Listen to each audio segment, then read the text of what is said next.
আবিকু কি করছিস তুই? হ্যাঁ কেন বসে আছিস কেন? কি হয়েছে তো? কি কোনো কাজ নেই? তো মা বাড়ি থেকে বাড়ি যাবি কবে? বৃহস্পতিবার। কেন?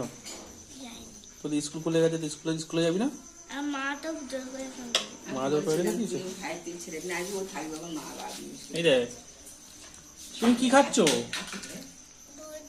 লুচি। আর ওটা কি? আর এটা লুচি আর কি?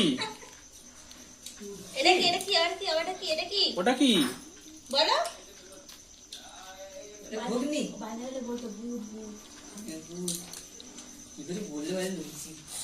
তুমি কি খাচ্ছ? হ্যাঁ এবান্ডু, লুচি খাচ্ছ? তুমি বাড়ি যাবে না? তুমি গাড়ি চড়বে?